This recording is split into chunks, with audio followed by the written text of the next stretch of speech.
puro cheque na blanco, then they try to pass it as a law, and they are free to choose now the amount which they want to place. Hanapin nyo yung sinasabi nila na blank check. Tignan ninyo kung meron kahit isa para mapatunayan na tama ang sinasabi ko, kasinungalingan yan. Mga kabayan, breaking news matapos questionin ni dating Pangulong Rodrigo Roa Duterte tungkol sa validity ng 2025 national budget, tinawag na sinungaling ni Pangulong Ferdinand Bongbong Marcos Jr. itong si dating Pangulong Rodrigo Roa Duterte sa kanyang aligasyon na may blangkong bahagi ang pinirmahang 2025 General Appropriations Act o GAA. Ayon kay PBBM, kasinungalingan ang aligasyon ni dating Pangulong Duterte na may blangkong item sa 2025 GAA. Aniya, imposible ito dahil hindi pinapayagan sa kasaysayan ng Pilipinas na may proyekto o pondo sa GAA na walang detalye. Hinikayat nga ang publiko na tingnan ang 4,000 pahinang budget na makikita sa DBM website upang mapatunayang walang blangkong bahagi. Sinabi rin niyang alam ni dating Pangulong Duterte na hindi ito nangyayari, kaya't malinaw na ito'y maling akusasyon. Dagdag pa niya na ang aligasyon ay walang basihan at dapat itong itama. Na magkaroon ng item ang GAA nang hindi nakalagay kung ano yung project at saka ano yung gastos, ano yung pondo. So, it's a lie. I was watching the news earlier today and people were saying it's 4,000 pages. Paano namin ibubusisiin yan?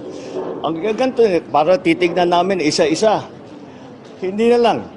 Meron namang kopya that's available on the website of DBM. Tignan ninyo, huwag na ninyong busisihin isa-isa. Hanapin nyo yung sinasabi nila na blank check. Tignan ninyo kung meron kahit isa para mapatunayan na tama ang sinasabi ko, kasinungalingan yan. Kung matatandaan nito ng nakalipas na araw, ay hinikayat ni dating Pangulong Duterte ang publiko na huwag nang magbayad ng tax o buwis dahil kailangan daw na ipaliwanag ng gobyerno ni PBBM ang tamang pinaggagamitan ng pera ng bayan. Ayon pa sa dating Pangulo, posibleng makulong ang kahit sino man na may ginagawang pandarambong o panloloko sa taong bayan, lalo't usaping budget ng publiko ang nakasalalay dito. They have to give us the explanation. Otherwise, sabihin ko sa mga Pilipino, huwag na kayo magbayad ng buwis ninyo. Ganun lang naman, pinagsasayan ito mga na to. Puro cheque na blanco, then they try to pass it as a law, and they are free to choose now the amount which they want to place. Hindi natin alam kung ano ang reserba nila, kung anong gusto nilang ilagay, sobra doon sa pera natin. Hindi talaga pwede. That's in plain, that's either somebody there is stupid or more stupid than the others. Huwag mong gawain yan because carries with a lot of legal consequences. Isa dyan yung mapriso ka. And you cannot escape the rigors of scrutiny kasi dadaan ng maraming papel. Malikot ang papel sa gobyerno. So do not try to, for those enterprising or whatever you want, huwag mong gawain yan kasi talagang kung sa opisina kita, barilin kita. Totoo, para mo akong pinahiya. Samantala, muli namang nagbigay ng pahayag si Pangulong Bongbong Marcos Jr. kaugnay sa controversial na usapin sa PhilHealth kung saan ay tinanggalan ito ng budget allocation. Ayon kay PBBM, huwag mag-alala ang taong bayan dahil walang mababawas sa mga serbisyo ng PhilHealth at mga financial benefits nito sa halip ay maradagdagan pa taliwas sa paniniwala ng ilan. At ito ang guarantee ko. Napakasimple lang ang guarantee ko.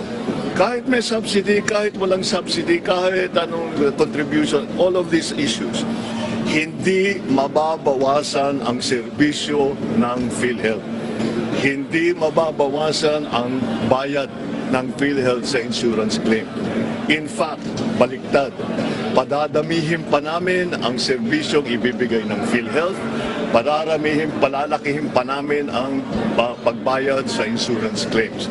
So, I would like to just assure everybody, huwag niyong inaalala na mababawasan ang serbisyo kahit na kanino.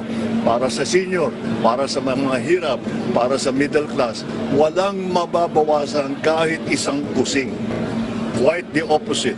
Dadagdagan natin yan in 2025, mas dadami pa ang magiging serbisyo na ibinibigay ng PhilHealth, mas lalaki pa ang magiging payment na ibibigay sa insurance claim. Ano ang masasabi mo dito, kabayan? Sino sa tingin nyo ang nagsasabi ng totoo kaugnay sa issue ng GAA? Si FPRRD ba o si PBBM? Sama-sama nating panuorin ang buong video at pakicomment nyo po ang inyong mga reaksyon at sariling opinyon.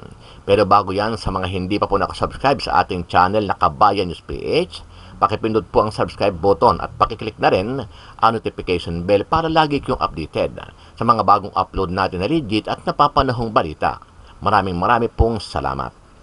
Nagbabala si dating Pangulo Rodrigo Roa Duterte na kung hindi kayang bigyang linaw ng administrasyon ng mga naging deliberasyon sa panukalang budget para sa taong 2025, sasabihan niya umano ang publiko na wag na magbayad ng buwis. Ayon sa dating Pangulo, kung hindi ito kayang bigyan ng eksplenasyon ay sayang umano ang ibinabayad ng publiko, lalo kung hindi anya alam ng mga ito kung saan napupunta ang kani-kanilang mga pera. Hindi rin anya tama na iwanang blanko ang ilang bahagi ng panukalang budget dahil hindi umano ito naaayon sa batas ng bansa, lalo kung ito ay budget na aprobado ng pinakamataas na opisyal ng Pilipinas. Dagdag pa ni Duterte, maaari din anya itong pag-ugatan ng mga irregularidad, lalo kung maaari anyang pumili ang mga opisina ng halaga na gusto nila na maaari nilang dagdagan bilang reserba. Umalma ang palasyo sa anyay malisyosong pagpapakalat ng fake news hinggil sa umano'y blankong appropriation sa ilang bahagi ng 2025 national budget. Ayon kay Executive Secretary Lucas Bersamin, imposible na ang alinmang funding items ay iwanang blanko na siya namang ipinapakalat ng anyay misinformed at malicious sources gaya ng isang dating naging presidente. Ang nasa may 4,057 pahina ng dalawang makakapal na volume ng GAA na may halos 60 linya sa bawat pahina, sabi ni Bersamin, ay masusing nirepaso ng daan-daang profesional na kawani mula sa Kongreso at Department of Budget and Management. Line by line scrutiny ani Bersamin ang niyukol sa pambansang budget ngayong taon upang masigurong wala kahit isang discrepancy o pagkakaiba sa mga halagang inilaan sa 2025 General Appropriations Act. Sino man aniyang magsagawa ng kahalintulad na pagsusuri sa 2025 National Budget na maaaring makita ng publiko sa website ng DBM ay tiyak na magkakaroon din ng parehong konklusyon na walang anumang programa, aktibidad o proyekto na may blankong alokasyon sa maingat na sinuring budget ngayong taon. Ang pagpapakalat ng ganitong misinformation o fake news, sabi ni Bersamin, ay tahasang mapanlinlang at nararapat ituring na isang akto ng kriminal. Dagdag ng Executive Secretary na dapat alam ng dating Pangulo na hindi na lang nito pinangalanan na hindi uubra o maaaring may blank items sa GAA. Pag-usapan natin yung expose ni PRRD at Congressman Ungab na may mga blankong items doon sa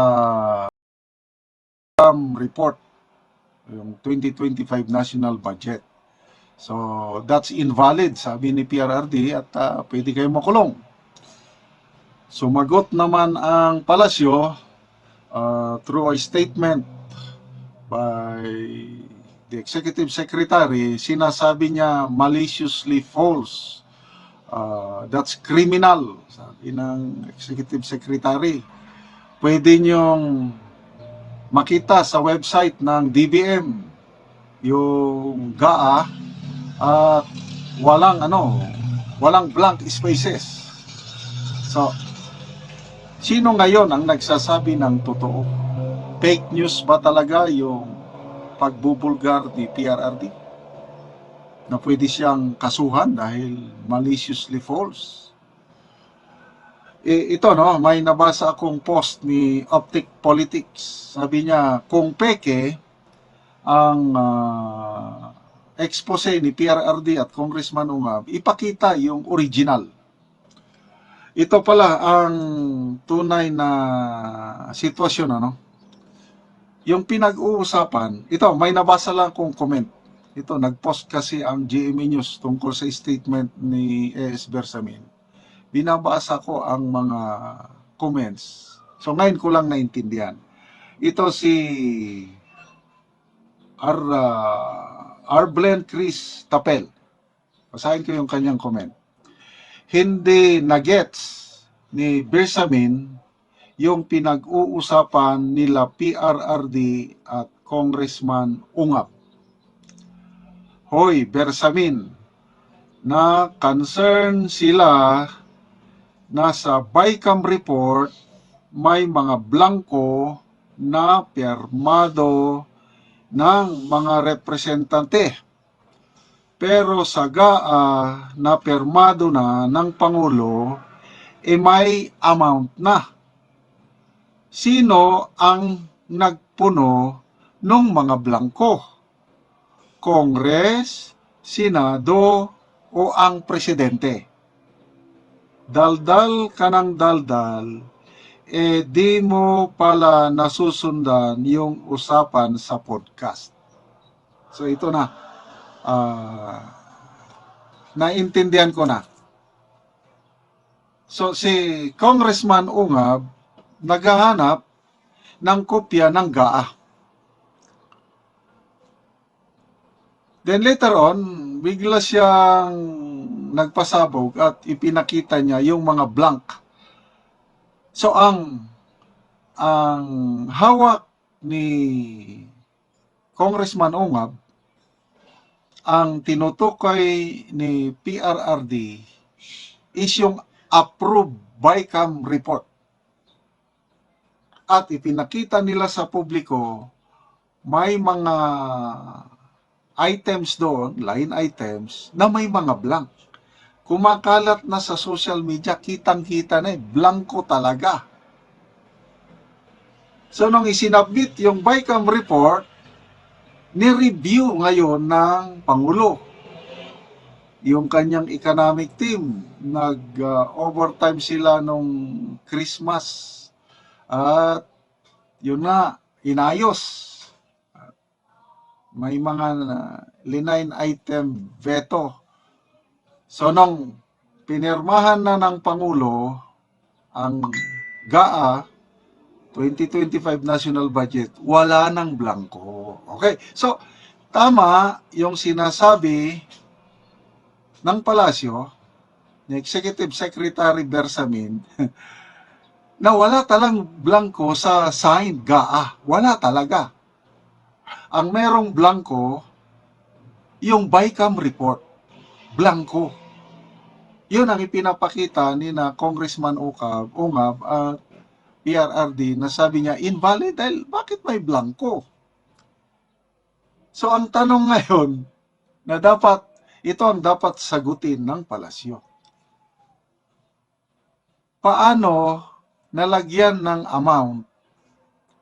Sino ang naglagay ng amount sa mga blank spaces na nadiskubrihan ni Congressman Ungab sa BICAM report? So, yun ang dapat nating hintayin sagot. Kung ang Pangulo, sila ang naglagay, tama ba yun? Kung ang Pangulo, dahil sila ang nag-review Finished product na yung BICAM report, yung pagkakaintindi ko, yun yung hawak-hawak ni Congressman Ungab at PRRD, yung BICAM report. Finished product na. Doon nila na-discoveryan yung mga blanco. So, ipinasa sa Presidente at ni-review. Pinirmahan. Wala nang blanco. So, paano ngayon nailagay yung mga amount? Yun ang tanong. Yun ang nakakapagtaka. Yun ang dapat sagutin ng Malacanang. Sino ang nag-fill in the blank? So, salamat dito sa mga comments na nababasa natin, ano? So, magkaiba pa lang, iba yung GAA, yun na yung signed, approved, wala nang blank. Sa issue, yun na, sino ang nag-fill in the blanks. So tama yung expose ni PRRD at Congressman Ocab, ang basihan nila yung BICAM report. Tama rin yung statement na ni AS Bersamin na walang blank spaces sa approved GAA. Ang tanong, sino ang nag-fill up sa blank amounts?